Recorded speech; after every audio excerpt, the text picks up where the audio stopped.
In the heyday of the Silicon Valley, they were even naming streets after this business, like Semiconductor Drive here in Sunnyvale.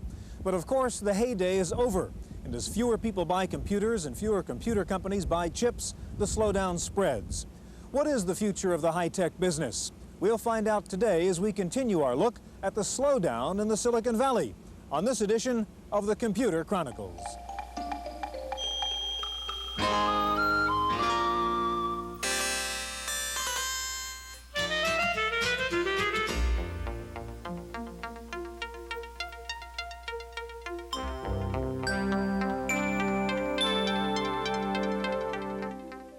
The Computer Chronicles is made possible in part by grants from AFIPS, the American Federation of Information Processing Societies, a nonprofit federation of 11 national societies for computer professionals. AFIPS, Leadership and Service in Computer and Information Technology. Additional funding is provided by McGraw-Hill, publishers of Byte. Byte's detailed technical articles on new hardware, software, and languages cover the latest in microcomputer technology worldwide. Byte, the international standard.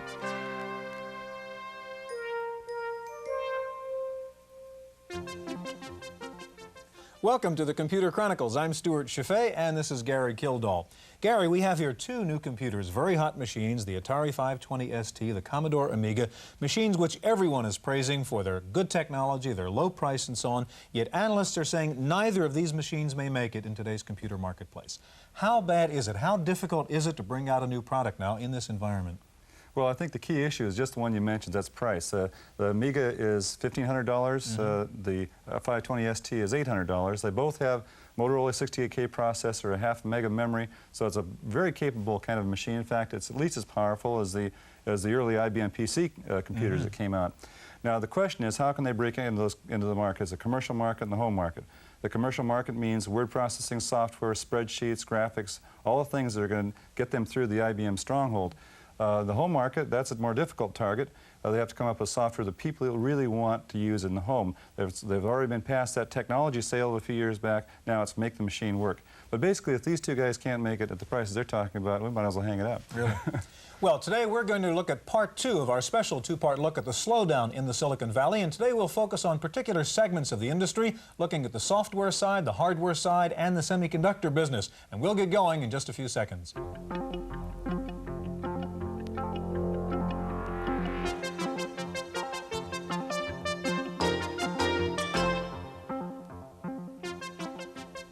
Joining us now is Trip Hawkins. Trip was formerly with Apple, but now, of course, president of Electronic Arts, the software company. And sitting next to Trip is John Merson, vice president for marketing with Ashton Tate. Gary? Trip, there's been a lot of discussion about the computer slowdown, but there's a recent article that came out that said software sales are up 60%. Why the contradiction? Well, actually, I think the industry has been going through a phase of consolidation, and overall this year has been a slower growth year than what some people expected. I think there are three major reasons for that. I think, number one, that consumers are tremendously confused, and that's largely a function of all the conflicting promises that have been made to them and all of the bad news that they've heard about in the last few years, so that's not surprising. In fact, in 1948, when CBS introduced the LP format for records for the first time, RCA followed out with the 45 to compete with it, and the record industry went into a 4-year slump.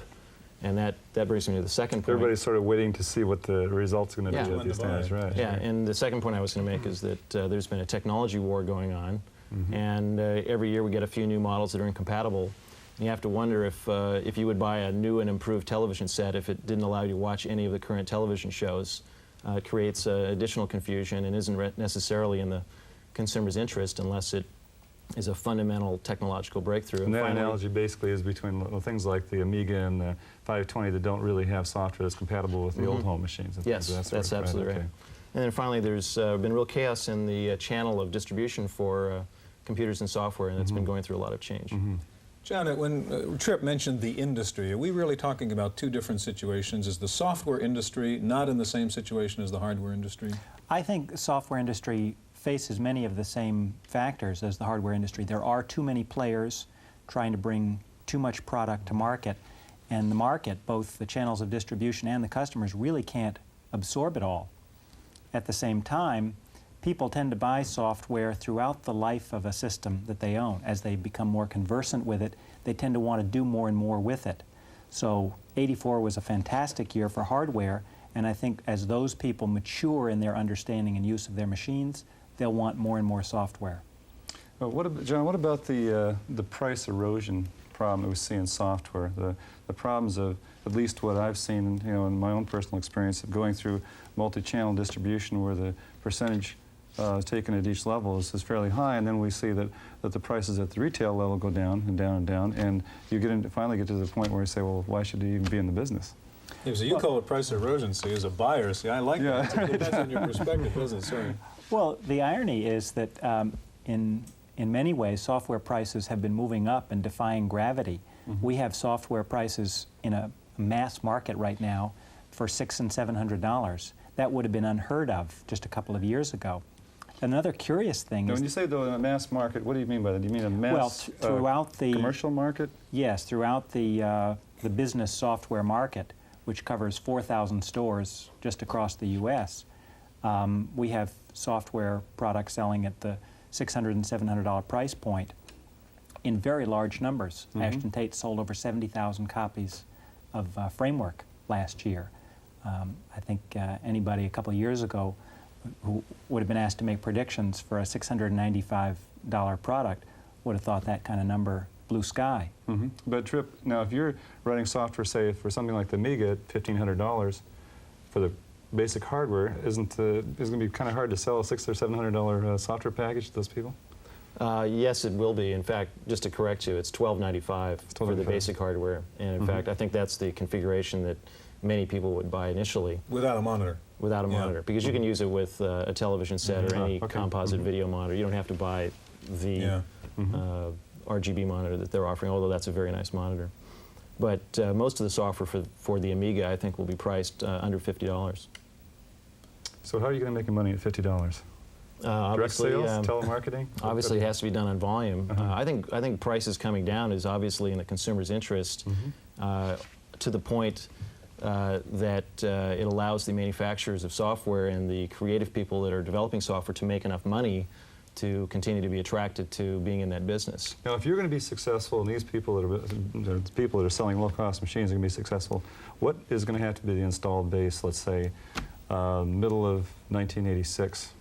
Or toward the end of 1986. Let's say Christmas of 1986. Well, curiously enough, most of the software that we sell goes to new buyers, and many people buy a lot of their software when they buy their first machine. And right now, since the distribution of software is such a confusing, jumbled situation, we're much more dependent on what retailers decide to carry than we are on the installed base. So we don't even think of it in installed base terms. Okay. Now, let me just ask one other question here. Now, this is where a little bit of controversy may come up, but if we were to, let's say that the installed base was very large and Trip was very successful selling $50 software, would we see a $49.95 version of DBase 3? Well, I think we'll probably see $49 versions of some business software. In fact, we've already seen that.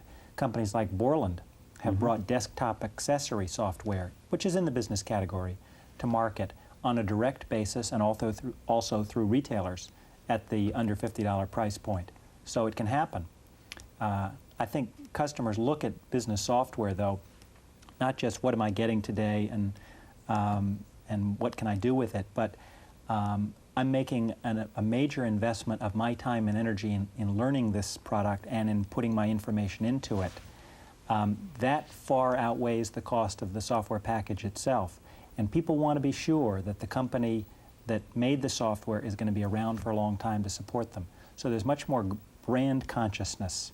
Brand meaning how strong is the company behind the package. Speaking of how strong is the company, you've been involved, of course, in acquisitions and buying Multimate and so on. Is that a trend that's going to keep your end of this industry alive? Do you see more of that happening, a merger of all these software companies out there? Yes, I think so. We are in a period of consolidation. There are too many software companies for the size of the market and its projected growth. And we're probably past the point where a one-product company, even a company with one very good product, can be viable on its own. And as these companies get together and share sales force, share distribution, share certain kinds of marketing know-how, they'll be stronger. So there's a great incentive for everybody to do that. There's also a sense of integration of products, too, that is good for the customer. Well, the customers want products to talk to each other. What good is the greatest word processor in the world if I can't exchange data with the greatest database in the world? Customers are much more insistent now on software compatibility across a broad range of products. Now, the question that as we talked about before is what is it that's going to make that home market? What kind of a product is going to make? It's not going to be probably a database program, right? Well, I have a theory about that. I think the three most important applications at home are work at home, and homework. The work that you bring home from the office in your briefcase, the business that you run on the side or as your only business out of the house, and the homework that kids do in school. Those are very work-oriented markets. And I think when we have a significant installed base of personal computers in homes, we're probably going to see work-oriented software as one of the leading categories. And Trip's very close to it. Trip, one last question. We're out of time. When you mention $50 software, which Electronic Arts will be turning out for the Amiga, you're talking about business software, not just games? I'm talking about all kinds of software for creativity, productivity, and entertainment. Although I think that the home market is going to be driven, historically, every kind of consumer electronics product that has been purchased by the home has been purchased by men, just as personal computers have been, primarily for entertainment. And it's just a question of value. When they understand that the entertainment experience is dramatically different and profound, and they really want it, then they're going to be willing to spend the money for it. Gentlemen, thank you. We're out of time for this segment of the show. Now, one of the companies you've heard an awful lot about in this slowdown in the Silicon Valley is Apple Computers, with reported layoffs and plant closings, shuffles in the executive suite, and so on. Our reporter Wendy Woods talked to several former Apple employees to see how the slowdown has affected them. Perhaps no other company symbolizes the dream of making it big in computers as Apple does, which is why the world quaked when Apple laid off 20% of its staff last summer. The dream seemed to have died, or at least been curtailed. But the dream didn't die with these ex-Apple managers. Dave Larson and Bill Cleary learned a wealth of lessons from Apple, which they've applied to their new company. Yeah, we're a lot more frugal now than we were. Dave and I remember when we rolled out the Apple IIc, working on that project together, we spent over $2 million in one day. Now we couldn't do that in 10 years now, but we've become a lot more frugal. Bill and Dave's new company, International Solutions, markets unique Apple software and hardware from abroad and ships innovative American products overseas. Their products exploit mouse technology, which enables the Apple II to emulate a Macintosh. Demand for their products has been strong, and they're making good money for a startup without venture capital. These entrepreneurs see problems in the industry as opportunities for them.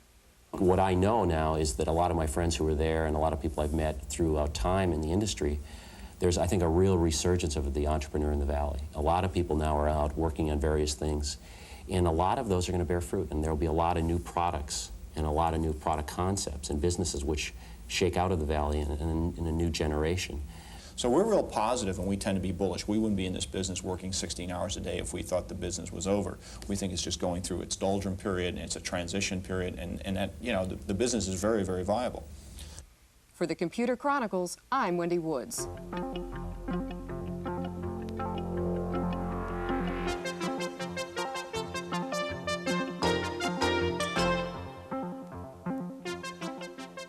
Joining us now is Ben Annixter. Ben is the Vice President of Corporate Marketing at Advanced Micro Devices, AMD. Sitting next to Ben is Richard O'Brien, who is Corporate Economist with Hewlett-Packard. Gary? Ben, we just heard about the software industry not being in that bad a shape. What about the semiconductor industry? Is there a slump going on there? Well, there's been a severe slump in the semiconductor industry. Starting about last September, there was a very rapid slowdown in orders and shipments, which I think has about stabilized at this point, but we're down about 25 to 30% compared to this time last year. Now, is it the Japanese influence that's caused that? Well, that's one of the common concerns, but it's not the only one. There's been a tremendous inventory accumulation which has had to be worked off. Plus, there was a lot of over-optimistic forecasting, which resulted in a lot of companies buying stuff that they didn't need. Especially in the PC industry, but in lots of other industries too. Richard, at HP, we've been talking earlier in this show and in the show we did last week about the home market, the business market, and HP is involved in lots of science and technical market and so on, and yet lots of problems at HP with people taking forced days off and those kinds of cutbacks. How did this all affect Hewlett-Packard, this slowdown? Well, I think the slowdown has probably been in effect about 9 months now. I think that one of the things that you have to take a look at is that 1984 was a phenomenal year. And if you take a look at where we are today compared to 1983, the growth over that 2-year period has been fairly good. You have a case where people's anticipations for 1985 was more of a continuation of 1984. I think really 84 was more the anomaly than where we are today. Now in your business, you cover scientific and, like as Stewart was saying, commercial and personal computers and so forth. Where do you see the major decline? Well, we break it out into about 4 areas. You've got the instrument sector, the computer sector, communications, and the semiconductor area. The weakest area by far is the semiconductor area. The computer area, that area is probably around flat. Both the instrument and the communication sector are continuing to show reasonable growth. Well, how are you going to pick up the computer part of it? I think that the industry, if you take a look at it right now, is following along a slowdown that is true of all capital goods industries. Our industry in the past has followed the capital goods industry. We are following more or less a slump in the capital goods industry. When those customers start to be a little bit healthier, you'll see a recovery in the computer portion of the market. Ben, you're with AMD, and one of the stories that we've read about in the papers and so on is about some of the excesses in this high-flying computer industry and the $100,000 Christmas parties and all the elaborate things that used to go on in this business. Did people overdo it and really get too aggressive and too fanciful in this industry?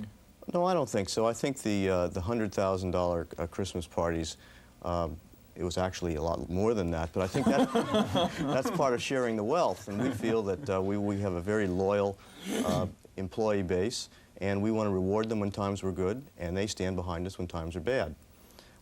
As you probably know, we have a no layoff policy at AMD, and that's going to be very important for the upturn, because then you don't have to train new people. You have people who understand their jobs and can pull us out of this upturn. Well, to be clear, no layoff, but I mean, you do furlough people when business is down. I mean, they don't work for a while and don't get paid. Yes, we have had short work weeks, but that's the way that we all share in the bad times as well as the good. Now, one of the things that happens from an outsider looking at the chip industry, that once a particular part, let's say a memory chip, turns out to be something anyone can build, then it goes over across the ocean and it's built over in Japan, for example, at a very low cost. And so one way we get, I guess, of our advantage is we innovate and we come up with new ideas and so forth for new chips, new processors, things of that sort. What is AMD looking for in terms of innovation? What kind of areas are you getting into? Well, I think, Gary, that the whole part of the product line is important. You can't build a computer with just memory chips. You have to have innovative other products that make the memories work. And actually, the memory business is only about 20% of the total semiconductor business. And the thing that separates the companies that customers want to deal with are the ones who can make the innovative products. And so those are networking chips, graphics display chips, microprocessors, peripheral chips that really make the memory parts sing. Okay, now we hear in the industry a lot about local area networks becoming very, very important and graphics being an important part of computer systems. Now, from a chip standpoint, you probably see that demand.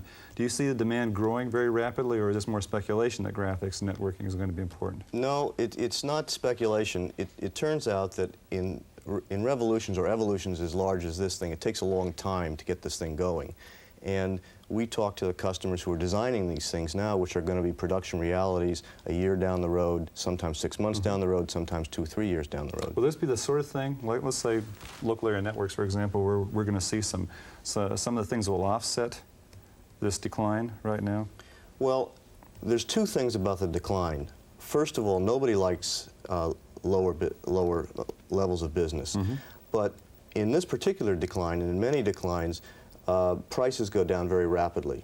And in our business, we have a business where these lower prices stimulate the demand for new applications for these products, and that's what you're going to see the next time around. Okay. And the innovative products, such as the things that are being made at AMD, we have a very strong push on innovative products. That's the thing that creates the new applications. Richard, do you see any permanent changes taking place in the computer industry because of the slowdown that everybody's going through now? I mean, the way companies are run, will people be more conservative, less willing to take risks and so on? I don't think that's going to happen as far as people becoming less conservative in the long run. People's planning horizon, certainly for this next year, may be a little bit more conservative because we're sort of what we'd say walking along the bottom. Things aren't deteriorating, but things haven't started to turn around yet. Indications are, as far as our leading indicators go, think that things will, but I think people are going to be fairly conservative, say, for this next year. They're going to really want to see some proof that things have turned around, but I don't think it means for a long-term permanent shift. We have just about a minute left. Ben, Gary, I think, mentioned briefly the Japanese situation, and a lot of times in the press the comparisons have been made and the other industries which have moved offshore, moved to Japan, moved to Asia, and so on. Is there a long-term serious problem here in this business in terms of our losing control of this industry? Well, I think that when you realize that innovation is the thing that drives this industry, you can compete if you can integrate, if you can innovate. Manufacturing or assembling offshore is simply a way to maintain your competitiveness in the international marketplaces. The innovation and the brain power that makes these new chips is the things that's going to keep America and our side in good shape. Okay, gentlemen, we're out of time. Thank you very much. Now, what will happen in the future and what lessons have we learned from the past? We have some thoughts from our commentator, Paul Schindler. Thank you, sir. Want a pencil? Listen, now things haven't really gotten this bad in Silicon Valley, at least not for me personally, at least not yet. But some people say it's just a matter of time. Well, it's my job to be a contrarian, so I'm going to tell you that things are going to get better. Nothing lasts forever. The good times of '84 were an aberration, but so were the bad times of '85. The real long-term growth potential of the computer and electronics businesses lies somewhere in between these extremes. A lot of people, led, I'm sorry to say, by some of my colleagues in the media, want you to think there's something fundamentally different about this recession, that it marks a complete restructuring of the computer and electronics business. Well, I'm sorry, I don't think so. In fact, I think nothing could be farther from the truth. Everyone's favorite analogy is the auto industry. You know, there were once 50 U.S. car companies. Now there's just 4. And they say the same thing's going to happen in computers? I don't believe it. Cars are not computers, and vice versa. A car just helps you get around. A computer thinks. Getting around is common. Thinking is unique. Until we are all thinking the same, we're going to have a multi-vendor computer industry. That's my opinion. I'm Paul Schindler.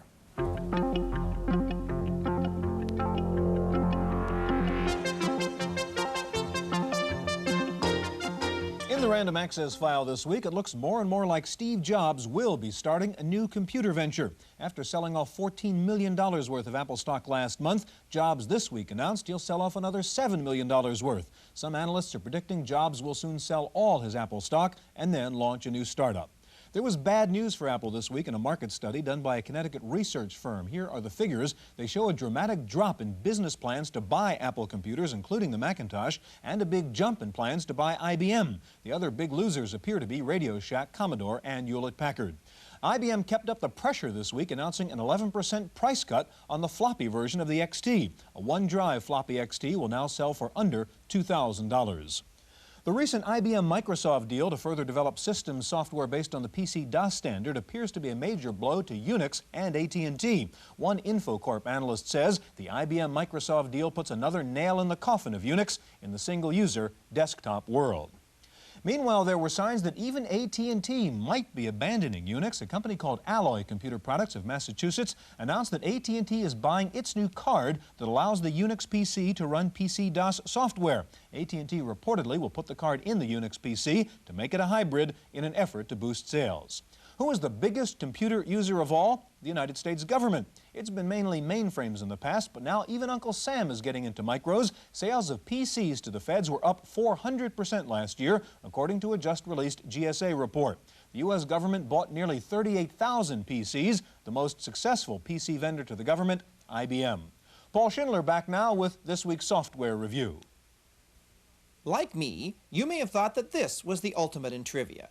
Well, I'm here to tell you that it isn't. Now, some of you may have tried computerized trivia games, only to be turned off by their, well, their triviality. I mean, let's face it. How many different ways can you play and score games that really amount to nothing more than recall of random facts? Well, I can't answer that question, but I can tell you about Ultimate Trivia, a game that's captured my heart.